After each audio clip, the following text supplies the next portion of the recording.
assez drôle. Donc bref, je prends rendez-vous avec le couple en question. On s'entend, c'est un couple. Monsieur est retraité, madame est pré-retraite. Ont beaucoup de placements, puis ils ont vu fondre la valeur des placements, surtout la valeur des placements de monsieur qui vit principalement de son faire. En 2022, comme tout le monde, très stressé. Et ce que je comprends, c'est que, bon, le discours normal d'un conseiller, ben non, touchez pas à ça, ça va remonter, tout ça. Mais je comprends que pour quelqu'un qui est jeune, que mon âge, jeune, quelqu'un que mon âge est plus jeune que moi, qui a encore quelques années devant lui, euh, oui, ça peut s'appliquer de dire, patient, t'inquiète, si t'en as pas besoin maintenant, c'est sûr que ça va revenir. Mais là, dans leur situation, à eux, en ont besoin maintenant. Non seulement ça, ils ont vu aussi fondre la valeur de leur placement d'une maison qu'ils ont vendue en se disant qu'ils espéraient vivre de ces placements-là. Donc, pas beaucoup de fonds de pension ici. Bref, je les ai rencontrés et eux autres étaient insatisfaits de la réponse que la banque leur donnait tout le temps. Moi, je leur ai monté un plan. Donc, ce que j'ai fait, c'est parfait. Vous avez besoin de combien pour vivre aujourd'hui?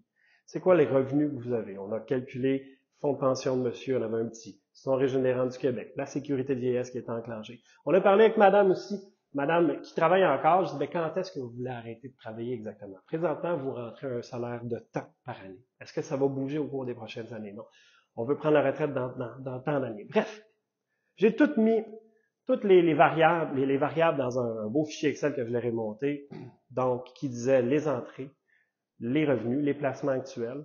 Et là, j'ai dit, c'est sûr que de tout sortir des marchés investis puis de tout sécuriser, là, on n'ira jamais. Là, on va cristalliser les pertes.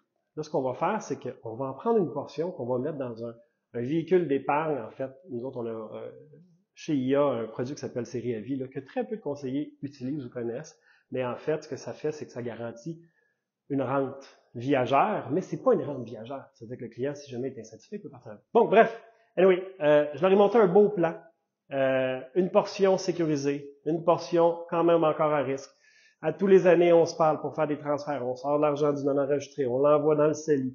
Le CELI, c'est la dernière chose qu'on va toucher idéalement parce que, bon, tout le rendement est à l'abri de l'impôt. Donc, le CELI, on l'a mis quand même un peu plus à risque, justement pour dire, on va en faire le plus possible pour essayer de récupérer les pertes. Bref, clients vraiment très satisfaits. Et non seulement ça, une portion de leurs produits, j'ai mis ça dans ce qu'on appelle les séries 7500, qui leur garantit minimum 100% de la mise de fonds du départ au décès du contracteur.